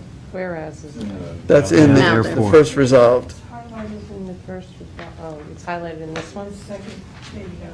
Got it. Okay, Janice is very efficient. All right, so we're going to make that say North Bay Avenue in the hamlet of Eastport. Second? Second on the motion to amend, all in favor? Aye. Aye. Aye, approved. And I'll make a motion to table. Same second. Same second. Now, Sunday, the next time we see it in the packet, it'll be the corrected version, right? It will, Okay. because you just amended it, so that corrected it, and now you're tabling it with the correction. I'm tabling the corrected copy, so, okay, so we had motion and second, all in favor? Aye. Aye. Second, Julie. Thank you. Julia. All in favor, I'm sorry? Aye. And we all, Approved. Okay. aye. All right, 687 of 2020, authorized acquisition of lands of Tusa, North Sea, amending the CPF management and stewardship plan to include that property.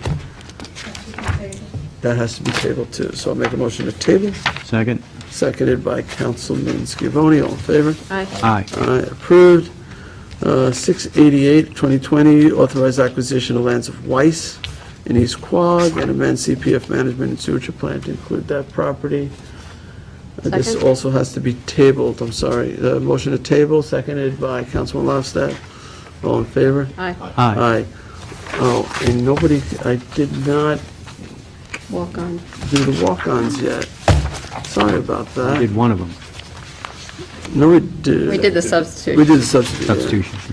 I'm sorry, I'd like to do these earlier and I forgot. So we have 9 more resolutions for consideration if the board so chooses. If there's any of them on here that you don't want to walk on, let me know, and then I won't do it as one vote.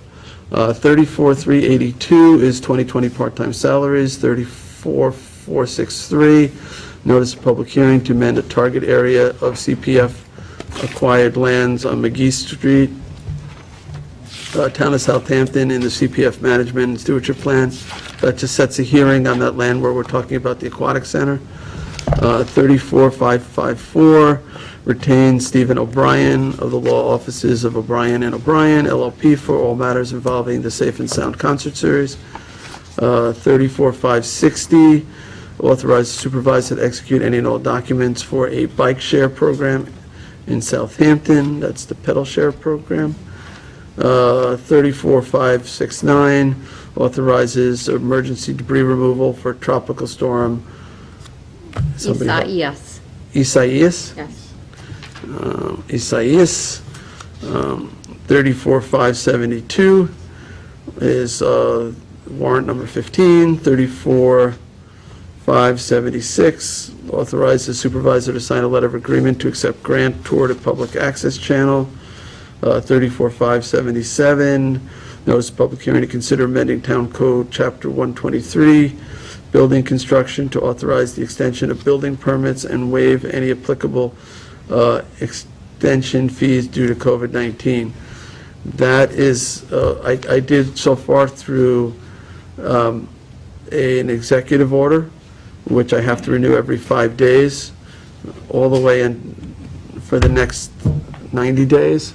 I'm not really thrilled about that, so I'm sort of asking the board to make it an actual law, so that I don't have to keep doing this, and have it be a town board action.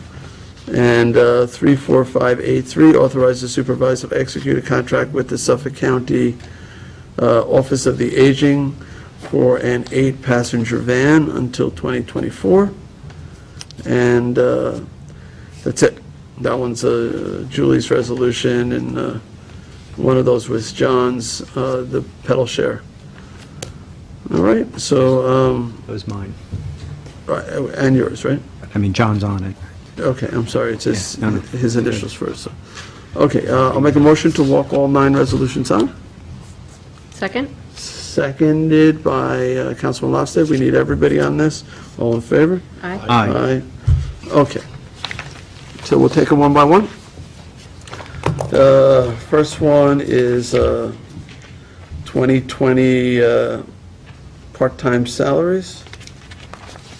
Setting Second. the hourly rates. Seconded by Councilman Lofstad. All in favor? Aye. Aye. Aye, approved.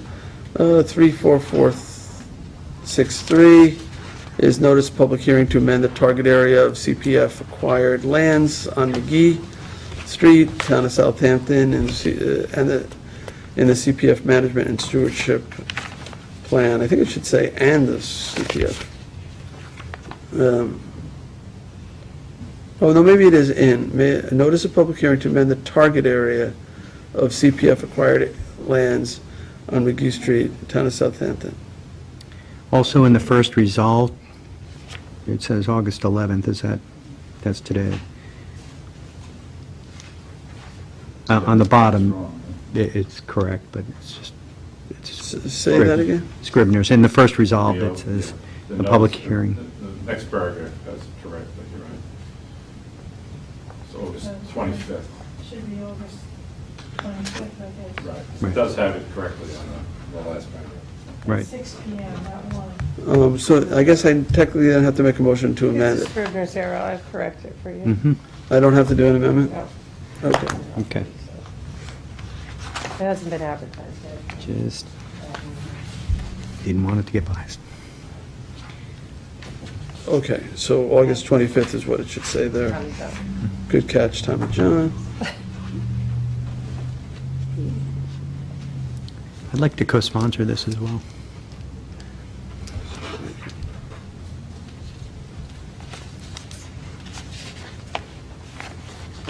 Okay. I'm just still looking at whether it,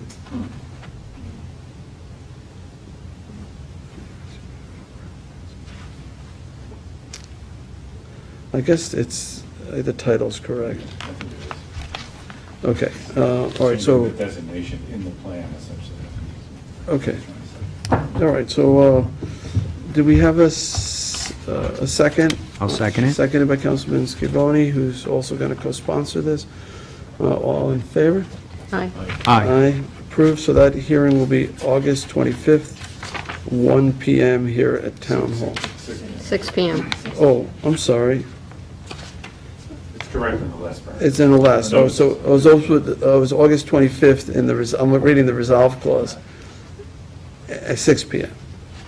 So that, those are, do you see that, Sunday? Both of those are, it's the date and the time. Okay, Got it. okay, sorry, I just saw the date before. Just to correct. Okay, all right, so that was approved. Yes. 34554 retains Stephen L. O'Brien of the law offices of O'Brien and O'Brien LLP for all matters involving Safe and Sound Concert Series. Second? Second by Councilwoman Lofstad. All in favor? Aye. Aye. Aye. Approved. Tommy John, you want to read the next? Town Board Resolution ID number 34560. This is to authorize the supervisor to execute any and all documents for a bike share program in Southampton. We had a work session on this last week, And this is co-sponsored with John. co-sponsored with Councilman Bouvier. Somebody want a second? Second. Seconded by Councilman Martell. All in favor? Aye. I'm going to abstain. You're abstaining? Yes. Okay, so would the clerk note Councilman Lofstad's abstention?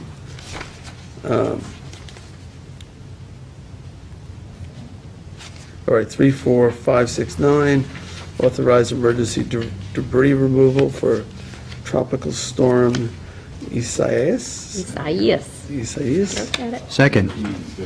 Yes. Second, this will, second by Councilman Scavone.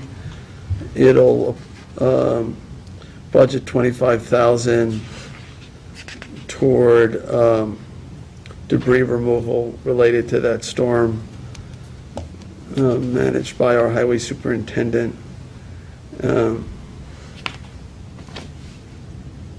This is for west of the canal, I believe, which was a contractor named Green Velvet Tree. And Keith Grimes for east of the canal. There may be some work east of the canal too, so. So this is really as needed. That should cover a couple days' worth of removal. That should be reimbursable, I believe, now that it's been declared a state and maybe federal, I don't know, but certainly state disaster. All right, so did I have a second? I did, right? Who I seconded? second it. Seconded by Tommy John. All right, all in favor? Aye. Aye. Aye, approved. All right, 34572 is the warrant, number 15, capital number 15, CPF 15, and payroll liability. Second? Seconded by Councilman Lofstad. All in favor? Aye. Aye. Aye, approved. 34576 authorizes the supervisor to sign a letter of agreement and accept grant toward a public access channel, Second? seconded by Councilwoman Lofstad. Basically, under our Cablevision contract, which is now Altice, there is a provision for public access channel. You're all familiar primarily with Channel 22, where we do all the government. There's a community channel, which is Channel 20. We can give them content. We typically don't. Anybody in the community could, and they will put it on Channel 20. Part of our contract is, though, they provide us with a studio anywhere. Doesn't say where. They, for a long time, provided a place in Riverhead, but I don't think anybody ever used it. I've seen some content on there, yes. There's an individual that has been using it for years, The Riverhead studio? I believe. Really? Oh, If you go on the channel, you'll see. Zabby? Is that where she films? I'm pretty sure. yeah. Well, she's not even a local resident. She I might. don't know, I just know she's on all the time, and some of the Yeah. stuff being shown is years old. Yeah, yeah. So. Needs new content. So anyway, so that was part of the contract. Clearly, nobody's using that Riverhead studio.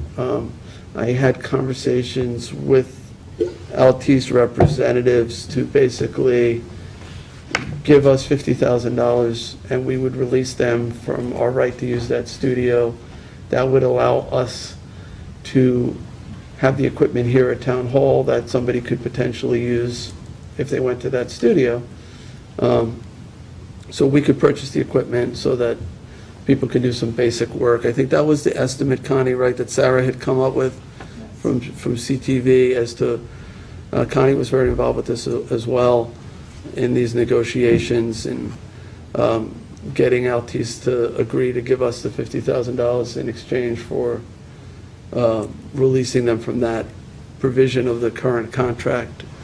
So all this would do is allow me to sign that agreement and accept the $50,000 toward the public access channel. And this has like sort of been something I've been interested in. I feel like East Hampton really uses their community access channel all the time. It lets really anybody have content. If somebody with, political views, they can get on there and do their own talk show. Anybody could use it, but we don't. High school students could put up their artwork or a high school play or whatever it might be. It is completely underutilized. And Channel 20 is a pretty good channel in terms of visibility. Where would it be broadcast? Countywide or? Well, right now, until we disconnect, we would still be giving our content to Cablevision or Altice, and they would broadcast it everywhere but East Hampton, because East Hampton has their own. What I'd like to see is us taking over the Southampton area, which they will let us do. Right, Connie? They'll let us not have to watch stuff from Glen Cove or whatever it is, or Great Neck, but just have Channel 20 be Southampton.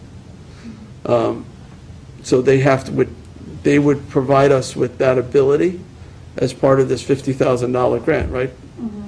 And we would then have the ability to broadcast local material out on Channel 20. Right? Am I saying it right? Yes. Okay. So and then, hopefully we'll be able to encourage our local schools to give us material that we can put on. Interesting. And we've talked about having a kind of a community public access board that could kind of vet that material and, be involved in trying to encourage people to give material to it. But we could have a little studio that they could use. Is that sort of the idea, Connie? Sure, yeah. Doesn't take much. You can produce content on an iPhone Right. with, what's that editing software everybody uses? iFilm or something, or Final Cut? No, what is the one on? Final Cut is one of them. There are several different platforms. Yeah. A lot of computers now, basic laptops, have some editing software that you can use.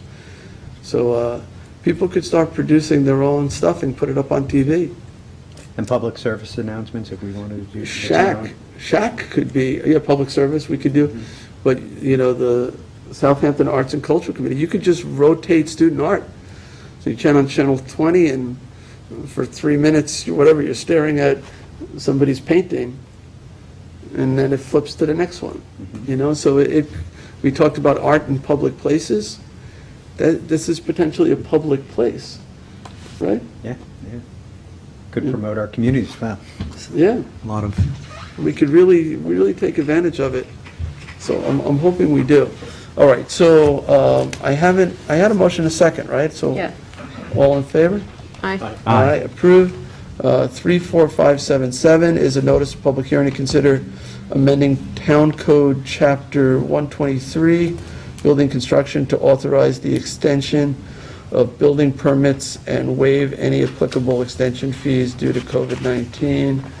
Is there a sunset on this? I haven't. Yeah, so, let's see, the hearing date, I gotta find it.